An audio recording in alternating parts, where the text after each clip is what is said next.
it was never about getting rich, never about being a billionaire or anything like that, right? I wanted to pursue financial independence for two reasons. And I think both of these will resonate with you, right? Number one, when I was growing up, like my dad worked really hard, but he wasn't there much because he worked all the time. And so I rarely saw him. And I said, when I am a father someday, I want to be there for every ball game, every ballet recital, every field trip. I want to be there with my kids. I want to be the best father I can possibly be. And I can't work 40, 50, 60 hours a week and have commuting to be able to do that. So I started with that. And that was the one thing. The second thing I said, I heard a quote once that said, the world is a book and those who don't travel read just a page. Like the world is so amazing, right? So big and there's so many things to see out there. And I wanted to see as much of it as I can while we're here on this earth. And I knew that, again, being broke and working 40, 50 hours a week and getting my 2 weeks paid vacation every year, that wasn't going to cut it. So combining those two things, that's why I pursued real estate and business and wealth in general. Hello, and welcome to another episode of All the Hacks, a show about upgrading your life, money, and travel. I'm Chris Hutchins, and I'm excited to have you on my journey to optimize life, to maximize happiness, and to do it all while spending less and saving more. So today, I'm sharing the second half of my conversation with Brandon Turner. If you didn't listen 2 weeks ago, Brandon had an incredible career in real estate, and that episode covered so many different aspects of the topic. Well, not unsurprisingly, successful people often have more than one area in their life that you can learn a lot from. And after we finished up the real estate conversation, we covered everything from setting goals to hacking self-discipline, using performance coaches, finding the balance between audacious business goals and quality family time, and the mindset Brandon uses to build massive real estate empires while also living an ideal life. Oh, and since he lives in Maui, I got all his recommendations for your next trip there, some of which I actually took on the trip we just got back from. So let's get into the rest of my conversation with Brandon Turner.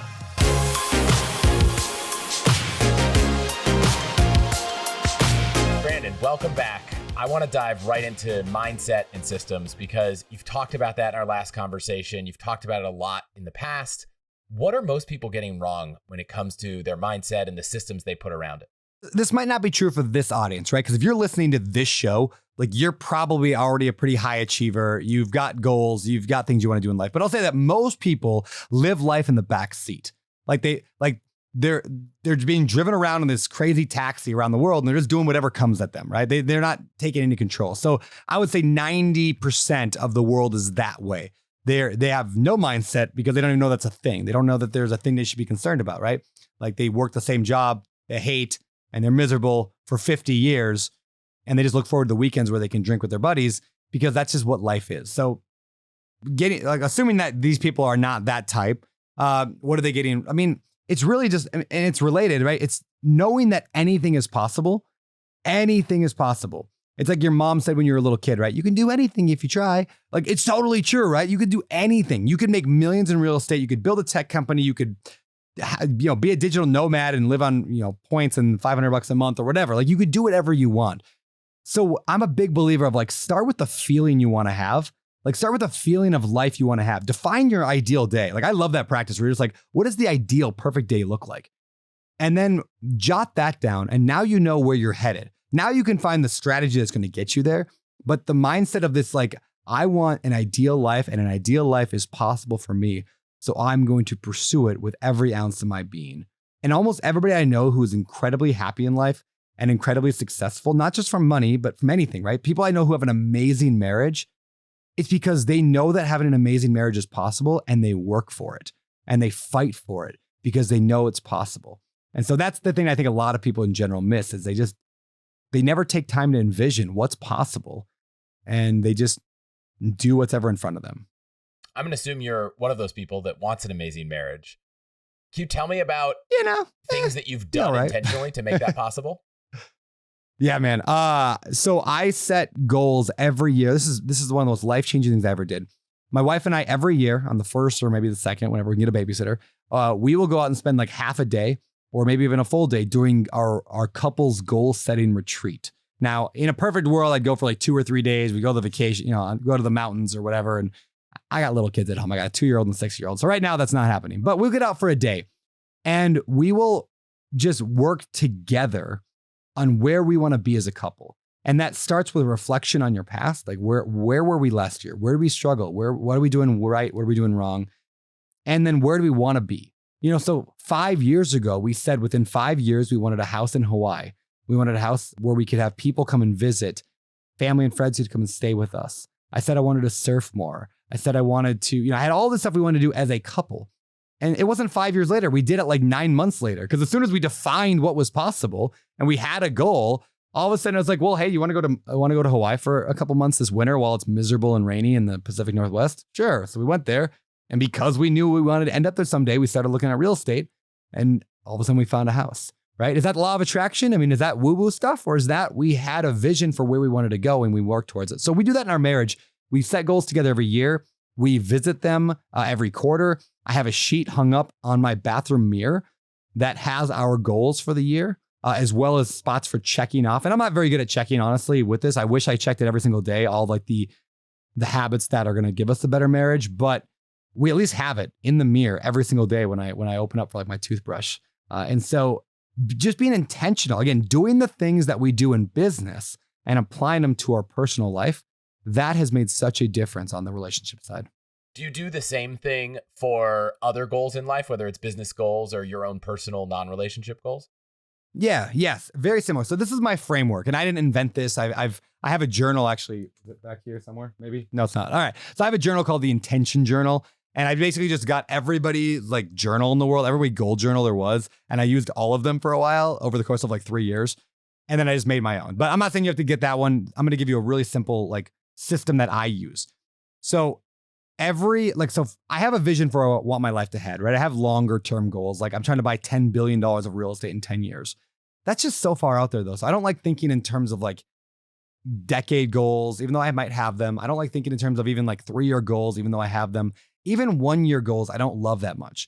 It's just too far away. So what I like to do is I like to do quarterly or 90-day goals. There's a great book out there called The 12-Week Year, where I get a lot of this from. The 12-Week Year by Brian Moran, I think is this guy's name. So the idea is like every quarter I set 3 goals for myself. I say, what are the 3 things this quarter I want to do? Typically it's one relational goal. Usually it's a fitness goal, and usually it's a business goal. And so like, for example, this quarter, one of my goals was simply to close the 6 apartment complexes we had under contract. By the end of the quarter, I wanted to be able to close those and, raise the money. And there's a lot of things that go into that, but that's the idea. So now I've got my 3 goals written out. In fact, one of my goals for the last quarter of the year is going to be to spend 3 days without the kids. That's a weird goal, right? But that's the relationship one. My wife and I have not had a night alone without the kids in 6 years. Like since Rosie was born, we have not actually had a vacation where somebody watched Rosie. Yeah. And I'm like, this is a long time. Like, so now the kids, like the youngest is no longer breastfeeding. Now he can, he's eating on his own. He's a, big kid now, 2 years old. Now we can do it. So I have the goal for the quarter. Every Sunday night, every single Sunday night. And again, if I miss it, I'll do Monday morning. I sit down and I rewrite what those 3 goals are. I write, what is the purpose for the goal? I write that every week. Why do I want that goal? It just reminds me, it gets me back into the right mentality of like, what am I doing all this for? Then I write down, what is my weekly goal? Like to be on track for my quarterly goal, what's the weekly goal? So I write the weekly goal down. Then I always write, what's my most important next step? Like the smallest tangible thing I can do to accomplish my weekly goal. So let's say my weekly goal is to hire a new assistant. Okay, well, what's the most important next step on that? Well, I guess, I got to put a job application out there. Nope, not good enough. Go deeper. I need to open up my computer and write a job description. Can I go even more specific? I need to go to Google and Google assistant job descriptions. So now what I've actually done here, just in the past 3 minutes of rambling here, I took a 10-year vision. I went from 10 years to 3 to 1 to 90 days or, a quarter, down to a week, down to a day, down to an action. And every single morning I wake up and do the same thing. So every morning of the week, I just wake up and I say, what is my most important step to accomplish the weekly goal every day?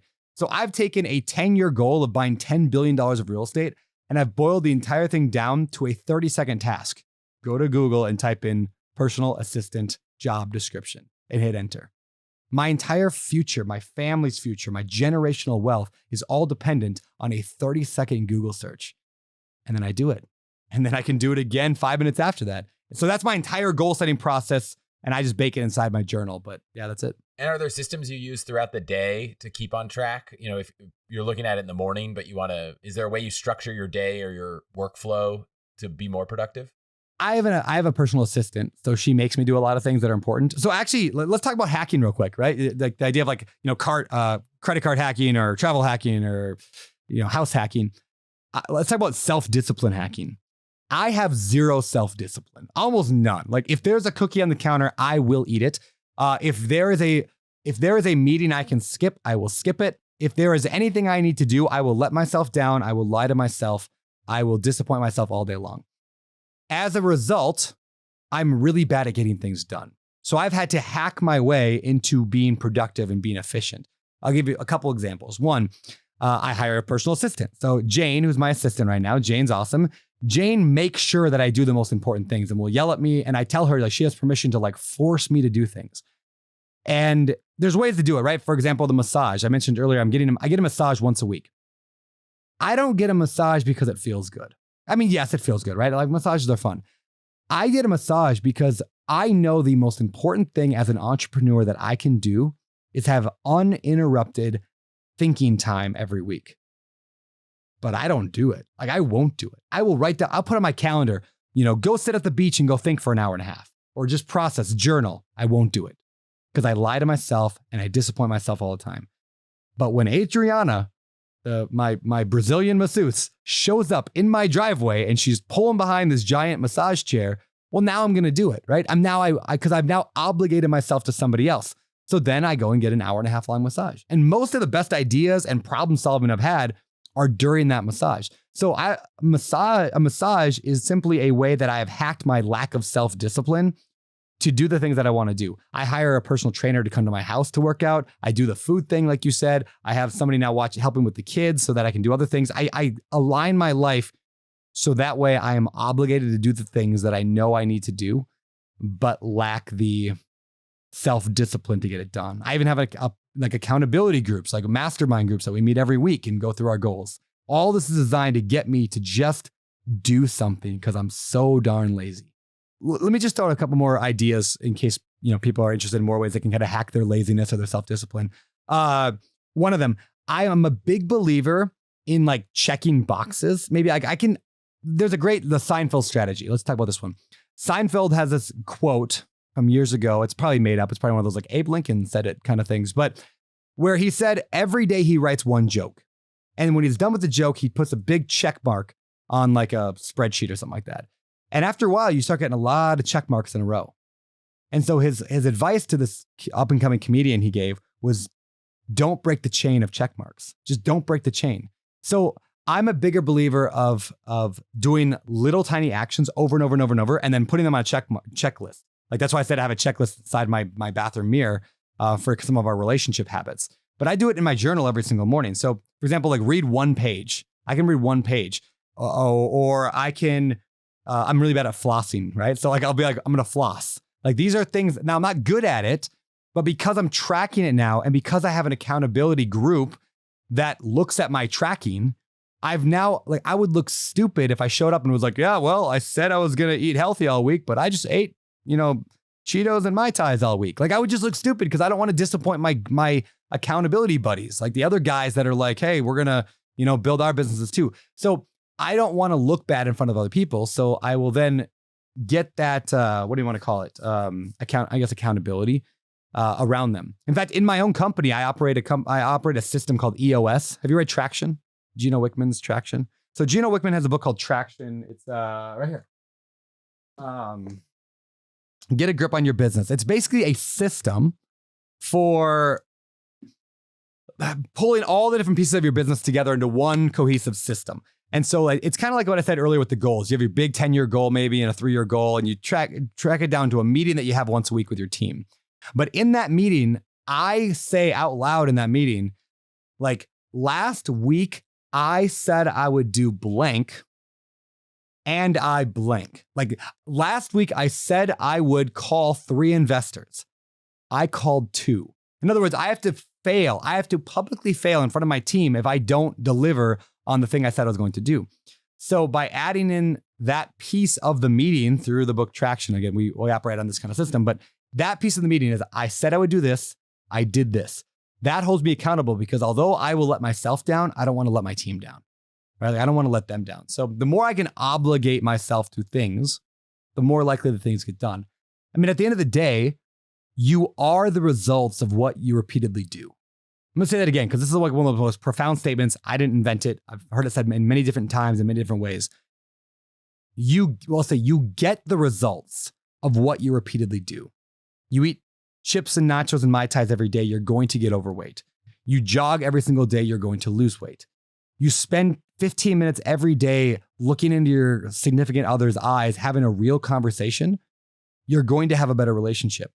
You avoid them, you're going to have a bad one, right? So there are certain things in life that give us the result of life that we want. So all we need to do to be successful in anything, I really believe this, is like know where you want to go, know what things are going to get you there. And when I say things, I mean the habits, the traits, the systems, whatever. So know where you want to go, know the things that are going to get you there, track those things and get accountability on it.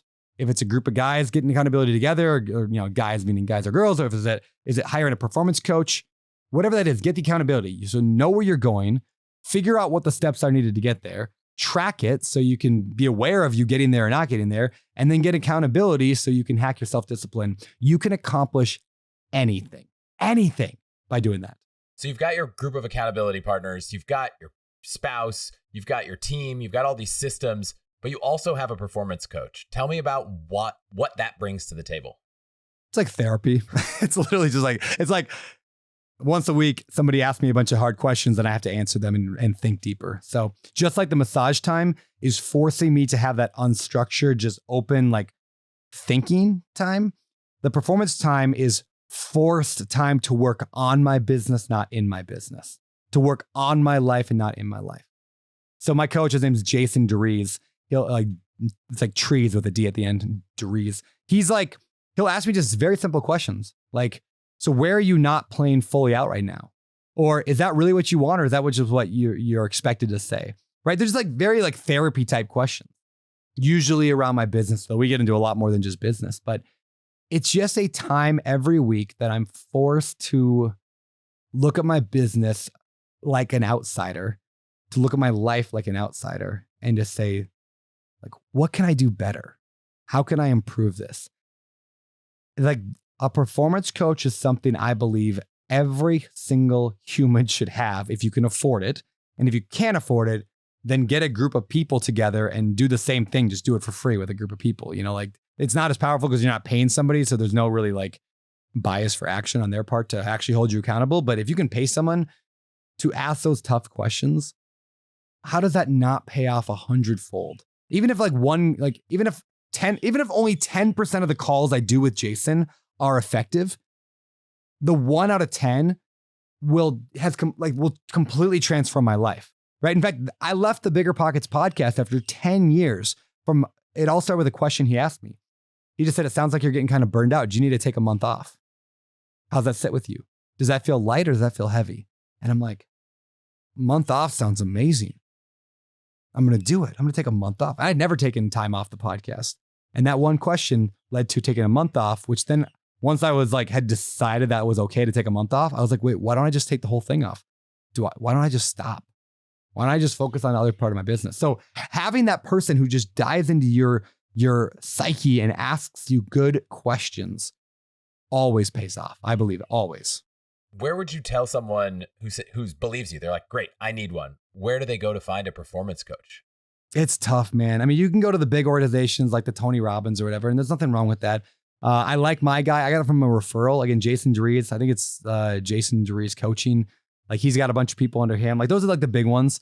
There's a company called Strategic Coach with Dan Sullivan. In fact, his name's actually the reason I thought of it. His name's on the front of the Traction book. He's a coach that helps people. I think just knowing that you need that and then just talking to people and putting it out there. And just like hiring an employee, let's go back to that previous conversation we have, right? If you just like, it's really easy to find a performance coach. it's really hard to find a good performance coach that's going to hold you accountable and such. Yeah, I always think someday it'd be fun to own a performance coaching company. I don't own one now, but it'd be kind of fun to do so because I believe so strongly in it. So I don't know. Do you have a recommendation? Let's fire it back at you. I don't know if I have a recommendation of where to find someone, but I think something different between an employee and a coach is that there are a lot of very good coaches. We talked about it's hard to find a good employee. There are a lot of very good coaches that might be very not good for you. And so I think when you hire employees, you're like, is this employee bad? You're like, yeah, they are. I got to let them go. A lot of times, and this has happened to me, I had the highest recommended executive, CEO coach when I was a founder. Every single person I knew loved this person. And as a friend, I love this person. But for me, they weren't actually the best coach. And it took me a long time to figure that out because I was so caught up in the fact that everyone said they were a great coach. Everyone said they're amazing. So like something must be wrong with me if I'm not getting the most out of this. I think when it comes to coaching, when it comes to therapy, I think it's important to realize that there are people that are really good at their job that might not be really good working with you. And you might have to experiment. You might have to try a handful of coaches till you find the one that pushes you in the right way. And all of them might be good. So don't assume that because someone's good, they're good for you. That would be my advice. That is phenomenal advice, right? And there's also different types of coaches, right? Because you might not need the guy who's going to be like, you need to get to 10x your business, grow. Like you might need hey, you need to slow down and go be a father for a little bit. Like you're not and different coaches are going to push you in different ways. Then there's also the coaches that are they're going to teach you how to do a certain task. And then there's the coaches that are just going to add more like a therapy. They're going to go wherever direction you want to go.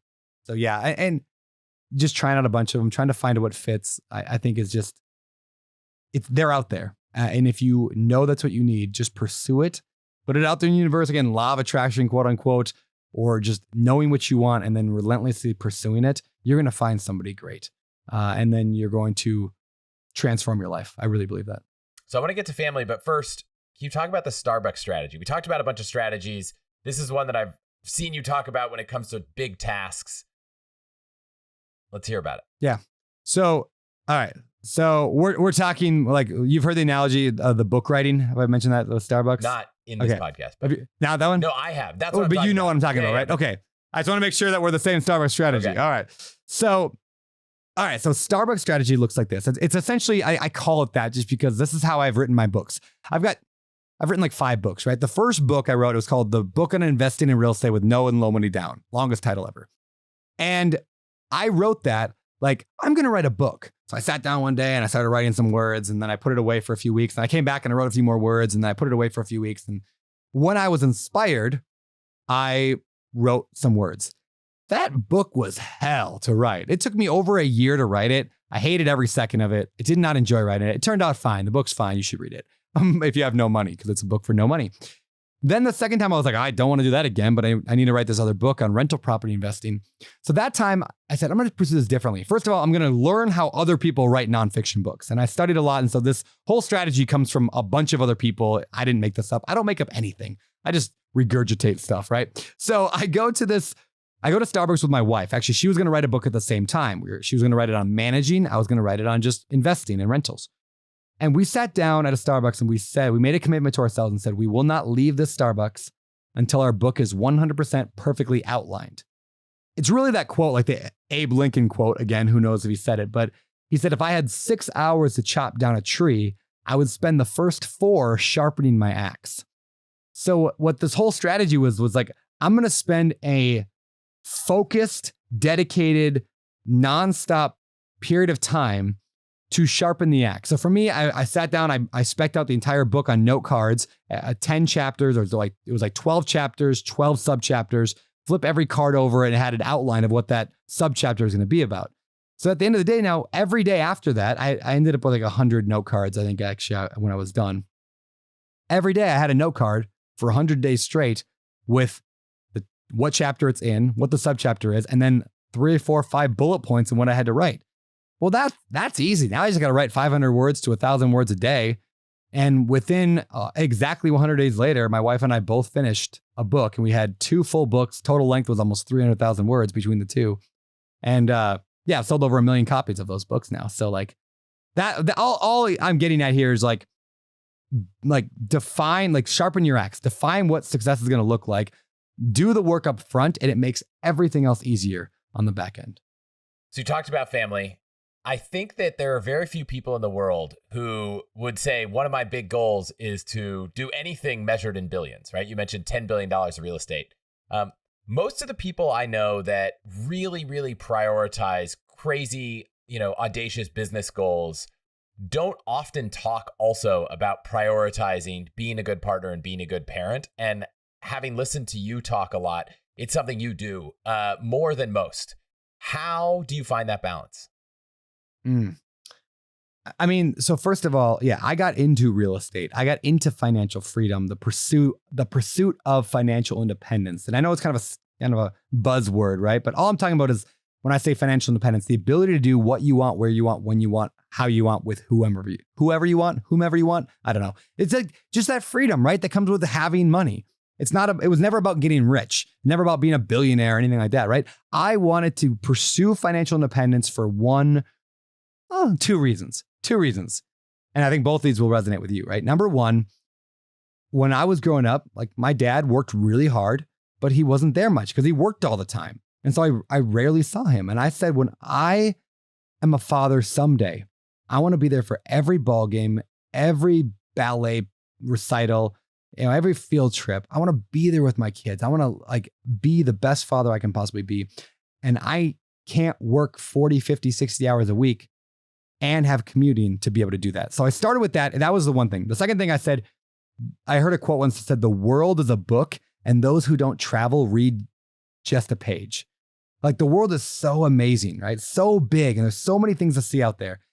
And I wanted to see as much of it as I can while we're here on this earth. And I knew that, again, being broke and working 40, 50 hours a week and getting my 2 weeks paid vacation every year, that wasn't going to cut it. So combining those two things, that's why I pursued real estate and business and wealth in general.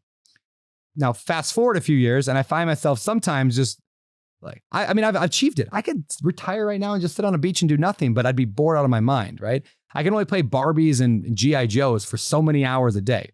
So there's this balance that you have to have. And there is no, to quote Gary Keller in The One Thing, there is no such thing as work-life balance. It's work-life balancing.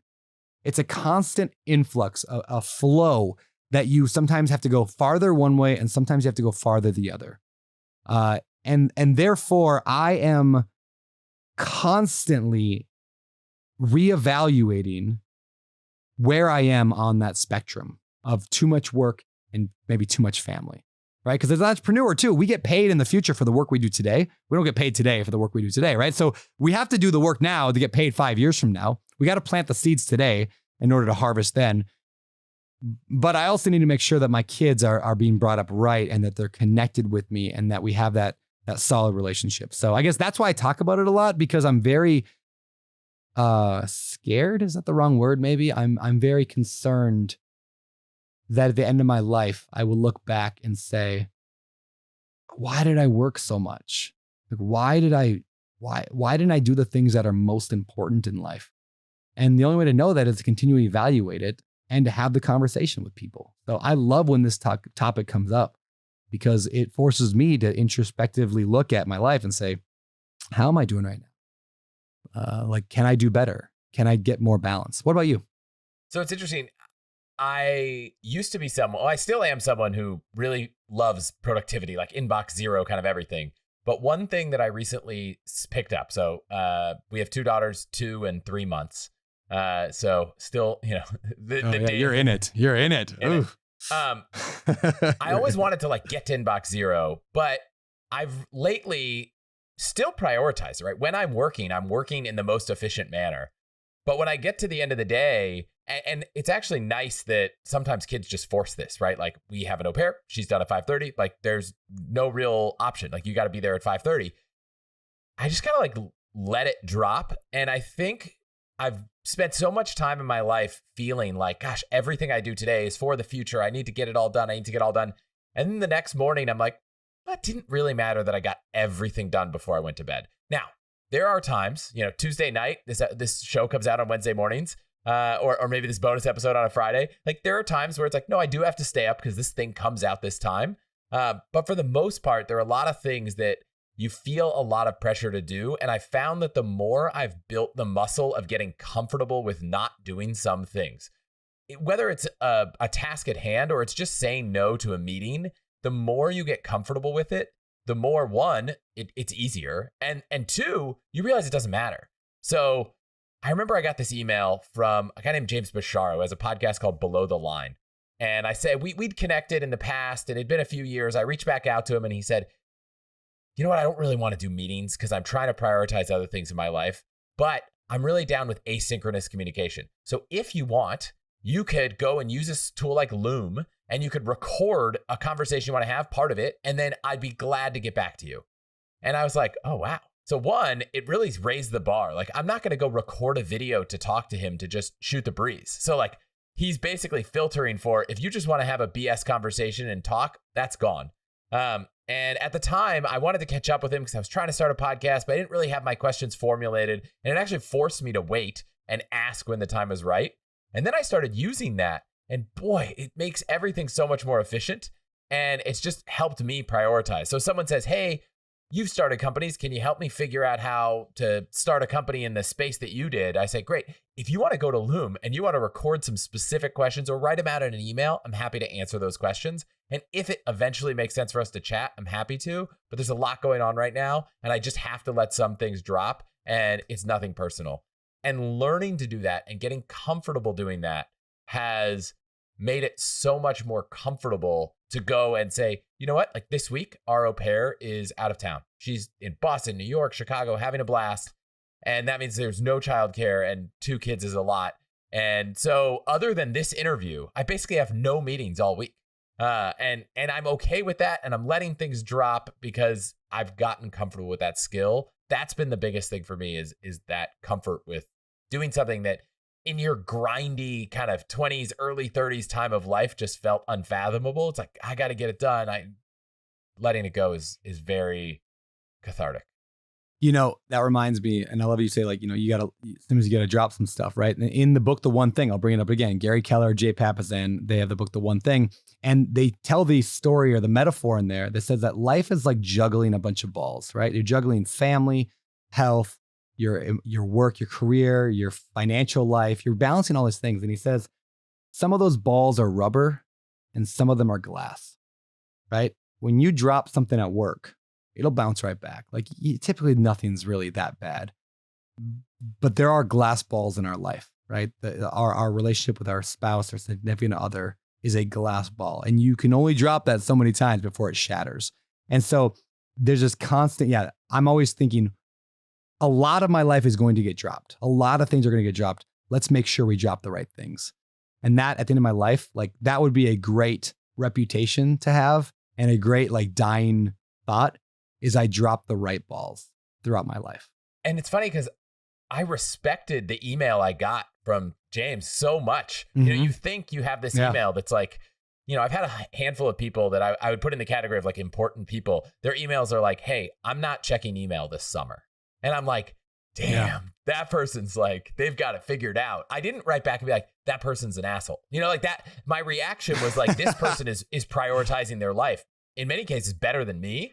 And so I would just encourage people to realize that most of people's reaction to your dropping the ball in a polite way might actually be kind of jealousy and envy more than, you know, frustration. And I would even, to push it to another level, if I could real quick, like another reason to do that by adding these bounds in your life, like things like, for example, people will probably be surprised to hear this, but like I'm building $1 billion brand. I have $1 billion of real estate. We'll buy 10 billion.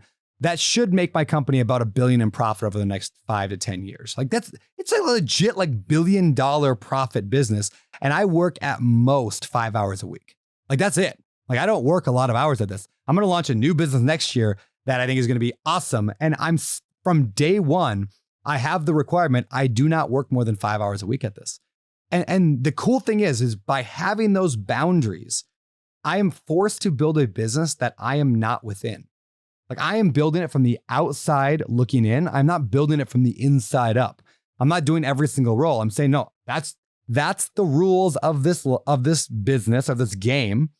I'm going to play within the rules. And so many people don't realize that you get to make whatever rules you want. This is your game. Like your business is your game. Make it however you want. So establish rules. Like I only work this much. I don't work Fridays. I take Wednesday and Thursday and Friday off. Like who cares, right? And then you will find a way to be successful. Because if you're listening to this podcast an hour in or whatever we're in, like you're a legit person. You're going to find a way to be massively successful within the rules that you establish. So establish them. Don't just play what's given to you. Define what you want to do, what sounds amazing, and then just go after that. If you haven't read the book From Strength to Strength from Arthur Brooks, I think you should. I think you'd enjoy it. I had him on the podcast, and it's about finding a new form of happiness as you transition from a style of intelligence and work in your early life that isn't as compatible in the second half of life. And second half is not like 70s. It's like, late 30s, 40s kind of age. We were like, I'm finding a new way to work that is more compatible with long-term happiness. So that's one book I shared. You shared a lot of books. I want to jump to just get, are there other books? Where do you find them? You seem to have them and collected them and, they've had a huge impact on you. Where are you finding them all? And do you publish a list of them so people who want more of your recommendations can find them? I do read a lot. I read about a book a week on average, sometimes 2, sometimes half. It depends on how busy I am, but I probably average 50 to 100 books a year, pretty much every year. So I read and I have a rule with books. If I think about buying a book, if even the hint of an idea of like, oh, that might be a good book, I always buy it. I think books are the best investment in the entire universe. I don't think anything comes close to the monetary investment of a book, but I don't have a list anywhere per se. I do have an email, like I have a text message newsletter. Everyone does like newsletters. And I was like, how can I be different? So I have a text message newsletter. Every Wednesday I send out a text that has like a book that I'm reading and some little piece of advice that I got, etc. So that's just beardybrandon.com as I put that out there. There's no like sales or I'm not selling anything there. It's just like, I read a lot. So I'm always like, hey, here's what I'm reading right now. And here's a cool point from the book that they made. So I read a lot. I mean, I give you 5 million recommendations. And I remember a lot of what I read as well, because I always assume I'm gonna have to teach it. You ever seen those studies? Like, you remember whatever, 10% of what you hear and 20% of what you read, blah, blah, blah. The studies have shown that the number one best way to remember something is not to teach it per se. I've heard that said before, but it's actually a little more nuanced than that. It's to read, or to learn as if you had to teach it. So every time I read a book, I assume I'm going to have to teach this to somebody later, even if it's my own spouse. So when you read from that perspective, your mind like categorizes it in like, that's a weird way of saying that, categorizes it, I don't know, whatever, files it away in a different part of the brain that's easier to recall later on. And so I heard this hack, I don't know, 20 years ago, but it's made such an impact on my life is I read everything now with a pen and I assume I'm gonna have to teach it later, even though I might not. And then I remember it. It's all up here. Not all of it, but a lot of it's up there. So I don't know if that answers your question. You want me to just give you I'll give you an hour-long list of good books to read. Is great. And do you use that pen to take notes? Yeah. Use physical books, not ebooks? What's the process? I do. Audible's great. If I'm working out, I'm usually listening to an audiobook, but usually usually audio is more for podcasts because you can't read a podcast very easily. And I try to only do physical books. Kindle, I'll do fiction books because I'm not underlining and whatever. So Kindle's for fiction, physical for nonfiction. And then it's really just about like people, I actually get asked all the time, how do you read so many books? And I'm like, I literally just read for like 10 minutes a day. It's not much, but I also read whenever I have a quick break. I try to read instead of pull up my phone and scroll. Like as soon as that pull to grab my phone, and I'm not great at this at all. I'll say I'm terrible at this, but I try whenever that pull to my phone, like that, I need that dopamine hit. I'll look around and if there's a book near me, I'll grab that instead, or I'll try to grab that instead. And I'll just read a couple pages, like 2, 3, 4 pages. I'll put it down. I'm typically in the middle of 20 to 30 books at any given time, which is completely nuts. But that sounds like a topic I'm at for another day. That is, the last big, it's doable, though. Thing I want to ask about that I think few people talk about as much as I've heard you talk about it is, you talked about the purpose of all this isn't just to have a boatload of money. It's not just to have, be a billionaire and all that. And you've talked a lot about philanthropy. So, and how that's become a bigger focus in your life. And I think beyond just saying why it's important, you've thought about ways to infuse it into your future business, your future endeavors. Talk a bit about why it's important, but also how you're trying to bring it into your business that maybe is different than the way most people think about philanthropy. Few ways that I'm looking at it right now. First of all, like everyone believes this, but I really like internalize it. Is that like nobody gets out alive. Like we all die, and it doesn't make sense to be the richest guy in the graveyard. Like I don't care about legacy. I don't care about my kids being rich. Like I don't plan to actually give my kids anything. Maybe they'll get a little bit. Maybe they'll get a property or two, whatever. Oh, they get the college savings. I want to get college savings property. Yes, they get the college thing. Yeah. And what's great about that too, by the way, just to go way back to last episode that we did together, but that property, like I don't care if Rosie takes that one property and goes to college with it, or if she starts a business. I actually hope she'll just start a business with it or invest it in something. But anyway, I don't need my kid to be rich because like you can't grow up in the Brandon Turner household and not have all the skills you need to be successful, first of all.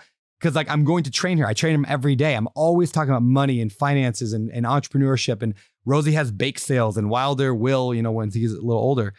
So either if they're not wealthy by the time they're in their mid-20s, then there is some problem that they don't deserve the money anyway, right? Like my kids will either not need the money because they'll be so successful anyway, or they don't deserve the money because they can't handle it. So anyway, that's why I'm not planning to give my kids money.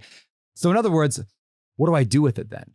I mean, wealth is kind of a game in some ways. Like I don't have to earn more money and get wealthier, but it's kind of a fun challenge. Like, can I give away $1 billion? Like I would have laughed at that 10 years ago. And now I'm like, well, shoot. Yeah, I could definitely give away $1 billion. Plus happiness is largely derived from most people by giving away money. And not just like throwing it to some random charity, but by doing something with it. Like it's one thing to make money. It's another thing to make money matter. So I want to spend a lot of my time making money because I'm good at it. I'm not just going to like give away all my money right now and go live under a bridge. Like I have been gifted with this ability to generate massive amounts of money. So I'm going to use that to its fullest ability. And then I'm going to make that money count. I'm going to make it matter through business. So a couple of ways we do that. Number one, there's like the obvious, like we try to take good care of our tenants and be good people and all that. That's not what I'm talking about. We're going to launch it hopefully in the next couple of months. We're going to raise capital for big apartment complexes. And then we're going to take all the profit from that and just donate it. So for example, let me give you a real simple. We buy a $100 million building right now. It's pretty normal. We'll buy, let's say, a $100 million building. We have to raise $20 or $30 million from investors like you. You give the money, we will buy the property. At the end of the deal, we sell it for $150 million. Very normal, very just 3%, 4% per year over the course of 10 years. It gets there. And then at the end of the deal, everyone gets their money. We divide up all, everyone gets their piece of the pie and everyone is happy. But what I want to do is I want to raise all that money. And then at the end of the deal, when we sell the property 2, 3, 4, 5 years later, you get your investment back, but all the profit, that $50 million goes to charity. And I'm like, I could do like one of those a year and be like the biggest charity in the country. Like it's stupid how good real estate, and especially my division of real estate, syndication and multifamily, it's stupid how much profit we can create out of thin air and with that level of assuredness, of that level of surety. And so if I can just take like one out of every 10 deals I do and just donate it to good, that makes everyone feel good. And then the LPs, even like you, if you were investing in that, not only do you get to feel good, not only do you get your money back, so you're not even donating it, you're just lending the money for a little while, basically. You also get a big tax write-off at the end. And so it's like a win-win-win across the board. Everyone feels good. Everybody wins. We're saving lives. We're stopping human trafficking. We're feeding kids. It's going to be a good life. So I'm fired up about that right now. I love it. I think that's a great way to wrap this conversation. But there is one thing that I like to ask everyone before we go, and it's to pick a place. And because I'm heading to Maui, I'm going to just default you to pick Maui. People that are coming to Maui, what should they be doing, eating, drinking to have a good trip? Oh, dude. Okay. So first of all, if you're an alcoholic, no, if you drink alcohol, there is a drink at the Monkey Pod is my favorite restaurant on the island. Monkey Pod has a drink. It's called a Mai Tai. It's not like a normal Mai Tai if you've had one. Just get the Monkey Pod Mai Tai. It's phenomenal. Anything at Monkey Pod is phenomenal. Anything there is amazing. The side bin, the pizza, pork and pineapple, the burger, one of the best ever. All right, so Monkey Pod, amazing. Maui Brewing Company. It's one over where you're going to be staying. There's also one by my house down here. Maui Brew is amazing. Moku Roots, if you're vegan, awesome vegan restaurant. I'm not vegan, but it's phenomenal just for vegan people. So that's the food. I mean, there's a lot of good food on Maui. But Tin Roof up in Kahului, the Mochiko chicken sandwich. Oh, you just can't imagine better food than that. It's so good. And then, there's beaches everywhere. Make sure you hit Black Rock. Go jump off, cliff dive off Black Rock, which is right over by the Ritz and the Sheraton and that whole kind of area there. And then come down to Wailea, which is like a 40-minute drive from the other side of the island where like Kaanapali. But there's some lava fields down here. You can drive through the lava fields, go to Big Beach. If you want to see a bunch of naked men, go to Little Beach. It's a great spot. And then, oh man, it's so good. Anyway, any of I can give you the 1,000 activities recommendations that are worth doing or... Road to Hana. For sure, Road to Hana. Everyone does the Road to Hana. Have you ever done the Road to Hana? I've never been to Maui. The Road to Hana seems like a great thing to do on a trip when you're not in tow with a 3-month-old and a 2-year-old. Yes. Yes, probably. You do get out a lot. So here's the Road to Hana. And it's the best analogy for life too. Road to Hana, I did it once with some friends. We all left at the same time. There's no cell phone coverage on the Road to Hana. So we leave and we stop at the first beach. And we get out there and we look at like 50 turtles that are on the beach, just sunbathing these turtles, watching these world-class surfers like just ripping on these surf waves, having a great time. Sat down, watched this for a little bit, got back in the car, started driving. To get to Hana, it takes us typically 4 to 6 hours. An hour in, we leave the beach. We're just starting. We're not even a mile on this road. And I get a call from my friends and they've got cell phone reception. I hadn't even lost it yet. And they said, okay, we're in Hana. Now what? And I was like, oh no. There's nothing in Hana. You missed the point. It's not about the destination. It's about the journey. So the Road to Hana is an amazing just picture of life, and that there's nothing. Now, maybe there is something at the end of life. I do believe there is. I'm a Christian guy, so I think there is. But the point is the point of life is not just to get to the end. It's to enjoy it along the way. So you could do Road to Hana with some little ones. You stop every 20 minutes to pull over and see amazing waterfalls and turtles and stuff. So Road to Hana is beautiful and awesome, but I would understand if you don't want to take a baby on it. It's probably not a bad call. All right. Well, I'm even more excited about Maui, especially for the eats. I forgot about the best thing. I forgot about the best thing in all of Maui. You take your family, you put them in the car, you drive over to Kihei, which is the area I live in. You come up here to my road and you pull in my driveway, and then we hang out on my front lanai. It's called the lanai. It's like a front porch. The kids swim in my pool. And you and I sit there and chat business for a couple hours. That is the best thing you can do in Maui. So I'm officially inviting you here publicly to come hang out if you can. I will see you in a couple weeks. It's a good time. This has been fantastic. Where can everyone listening stay on top of everything you're doing, working, building this $10 billion of real estate you want to buy one day? How do they stay on top? Yeah, so the text message list is a good one. Just Beardy, Beardy, Beard with a Y. BeardyBrandon.com is a text message thing. And if anybody's interested in the real estate side of stuff, investing with me and all that, ODCfund.com. And if you go to odcfund.com/tax, I've got a ebook on taxes there. Just it's a short read on how do people save money on taxes, especially if you're wealthy. How does Donald Trump pay no taxes? Anyway, just a random thing I just put together a few weeks ago. That's where it's at. Brandon, thank you so much for this extended conversation. Phenomenal. Thanks for having me.